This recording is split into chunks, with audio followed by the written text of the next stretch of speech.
अस्सलामुअलैकुम। अल्लाह के नाम से शुरू जो बड़ा मेहरबान और नहायत रहम करने वाला है। Once again welcome to my YouTube channel. मैं कोमल रशीद अपनी न्यू वीडियो के साथ आपकी खिदमत में हाजिर हूँ और हमारी आज की वीडियो का टॉपिक है एलसीएम का मेथड नंबर 2 और मेथड नंबर 2 है प्राइम फैक्टराइजेशन मेथड। सबसे पहले हम प्राइम फैक्टराइजेशन मेथड के स्टेप्स को डिस्कस करेंगे कि अगर हमें क्वेश्चन को सॉल्व करना हो प्राइम फैक्टराइजेशन मेथड से तो हमें किन स्टेप्स का पता होना चाहिए। तो स्टेप 1 है find prime factors of all the given numbers. कि आपके पास आपके क्वेश्चन में जो भी नंबर्स दिए गए हैं आपने उनके प्राइम फैक्टर्स सबसे पहले फाइंड आउट करने हैं। फिर स्टेप 2 है find product of common prime factors. फिर आपने कॉमन प्राइम फैक्टर्स का प्रोडक्ट फाइंड आउट करना है, यानी कि आपने उनको मल्टीप्लाई करना है इन 2 और मोर नंबर्स, 2 या 2 से ज़्यादा नंबर्स में हो। And non common prime factors और नॉन कॉमन प्राइम फैक्टर्स का भी आपने प्रोडक्ट फाइंड आउट करना है। स्टेप 3 है multiply all common and non common prime factors. तो आपने मल्टीप्लाई कर देना है तमाम कॉमन और नॉन कॉमन प्राइम फैक्टर्स को। अब यहाँ पे आपके पास फॉर्मूला है एलसीएम का। LCM is equal to product of common factors multiply product of non common factors.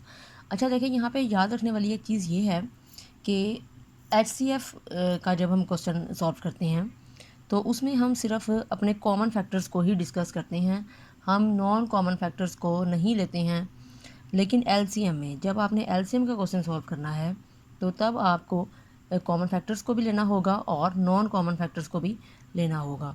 अब हम एलसीएम का जो प्राइम फैक्टराइजेशन मेथड है उसको एक एग्जांपल के ज़रिए सीखने की कोशिश करते हैं। जी, यहाँ पर हमारे पास एग्जांपल दी गई है find LCM of 8, 12, 24 by prime factorization method. क्या आपने एलसीएम फाइंड आउट करना है 8, 12 और 24 का प्राइम फैक्टराइजेशन मेथड से। तो सबसे पहले आपके पास स्टेप 1 में जिस तरह बताया गया था कि आपने प्राइम फैक्टर्स फाइंड आउट कर लेने हैं। तो 8 के प्राइम फैक्टर्स किस तरह हम लेंगे, 2 4 द 8, 2 2 द 4 एंड 2 1 द 2। इसी तरह हम 12 के प्राइम फैक्टर्स कैसे लेंगे, 2 6 द 12, 2 3 द 6 एंड 3 1 द 3। फिर 24 के लेते हैं, 2 1 the 2 and 2 2 the 4, 2 6 the 12, 2 3 the 6 and 3 1 the 3। अब प्राइम फैक्टर्स ऑफ 8 आपके पास जो हैं वो 2 2 एंड 2 हैं, आपने वो यहाँ राइट कर लिए। फिर प्राइम फैक्टर्स ऑफ 12 जो हैं वो 2 2 एंड 3 हैं, आपने वो यहाँ राइट कर लिया। और फिर प्राइम फैक्टर्स ऑफ 24 हैं 2 2 2 एंड 3, और 2 2 2 एंड 3 आपने यहाँ पर राइट कर लिया। अब देखें यहाँ पे आपके पास कॉमन फैक्टर्स कौन से हैं। आपके पास यहाँ पर देखें ना, ये तीनों में है 2, आपने इसे सर्कल कर लिया। फिर यहाँ पे भी 2 तीनों में है, आपने इसे भी सर्कल कर लिया। और यहाँ पे जो है 2 सिर्फ इन 2 में है, यानी कि 8 के फैक्टर्स में है और जो 24 है उसके फैक्टर्स में है, तो आपने उसको भी यहाँ सर्कल कर लिया। और इसी तरह आपने 3 को भी आपने यहाँ सर्कल कर लिया। अब प्रोडक्ट ऑफ कॉमन फैक्टर्स जो है यहाँ पे तो हमारे पास एलसीएम का फॉर्मूला ही नहीं लगेगा, क्योंकि हमारे पास सिर्फ कॉमन फैक्टर्स ही आए हैं, नॉन कॉमन फैक्टर्स नहीं हैं।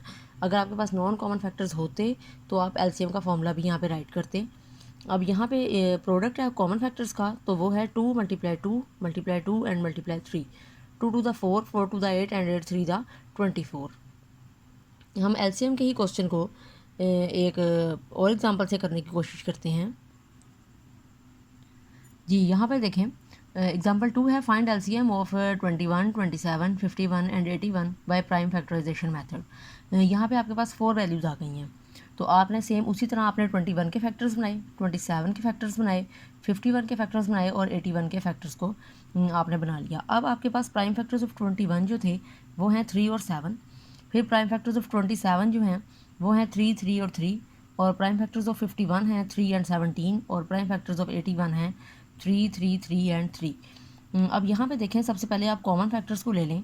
जो 3 है वो यहाँ इन चारों में है, आपने उसे सर्कल कर लिया। इसी तरह यहाँ पे 3 और इसी तरह यहाँ पर 3। अब जो आपके पास कॉमन फैक्टर्स आ गए वो हैं 3 3 और ये 3। और जो नॉन कॉमन फैक्टर्स थे आपके पास वो होंगे 7 17 और 3। लेकिन सबसे पहले आप प्रोडक्ट ले लें कॉमन फैक्टर्स का, 3 मल्टीप्लाई 3 मल्टीप्लाई 3, तो 3 3 द 9 एंड 9 3 द 27। यहाँ देखें 9 3 द 27 आ गया है। और इसी तरह product of non common factors भी आप ले लेंगे, जो कि 3 मल्टीप्लाई 7 मल्टीप्लाई 17 है। तो अगर आप इन तीनों वैल्यूज़ को मल्टीप्लाई करें तो आपके पास 357 आ जाता है। अब यहाँ पे देखें हमारे पास कॉमन फैक्टर्स भी थे और नॉन कॉमन फैक्टर्स भी थे। इसलिए हमें यहाँ पे एलसीएम का फॉर्मूला लगाना पड़ा। LCM is equal to product of common factors multiply product of non common factors. अब जो कॉमन फैक्टर्स का प्रोडक्ट था वो 27 था, और दरमियान में ये वाला जो मल्टीप्लाई का साइन जो फॉर्मूले का है वो आपने यहाँ राइट कर लिया, और नॉन कॉमन फैक्टर्स का जो प्रोडक्ट है वो 357 था, वो आपने यहाँ राइट कर लिया। तो एलसीएम आपके पास इन दोनों को वैल्यूज़ को मल्टीप्लाई करने से आया 9639। और भी इसके अलावा एलसीएम के क्वेश्चंस हैं जिससे आपको मज़ीद समझ लग जाएगी। हम उन क्वेश्चंस की तरफ चलते हैं। यहाँ देखें, find LCM by prime factorization method, और एक क्वेश्चन नंबर 1 तो ये है। इसमें भी देखें कॉमन फैक्टर्स और नॉन कॉमन फैक्टर्स दोनों थे, इसलिए हमने एलसीएम का फॉर्मूला लगाया। इसी तरह क्वेश्चन नंबर 2,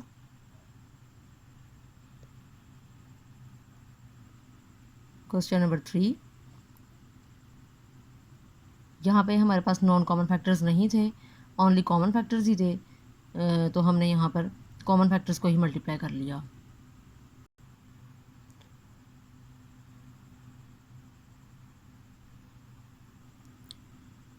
पिछले सवालों में हमारे पास 3 वैल्यूज़ थी, लेकिन यहाँ से हमारे पास 4 वैल्यूज़ का क्वेश्चन स्टार्ट हो गया है। इसका मेथड भी तकरीबन वही है।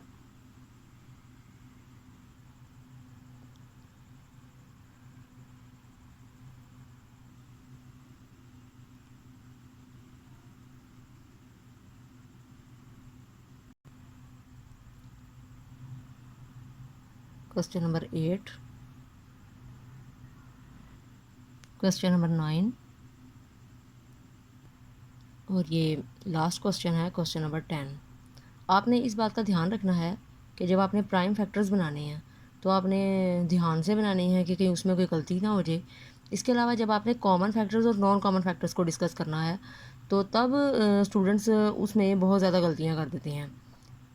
तो आपने इस बात का भी ध्यान रखना है, और ध्यान से ही आपने कॉमन फैक्टर्स और नॉन कॉमन फैक्टर्स को सर्कल करना है। उम्मीद है कि आपको आज की वीडियो भी पसंद आई होगी। इंशाल्लाह बहुत जल्द अपनी न्यू वीडियो के साथ आपकी खिदमत में हाजिर होंगे। तब तक के लिए इजाज़त दीजिए, अपना ख्याल रखिएगा। अल्लाह हाफ़िज़।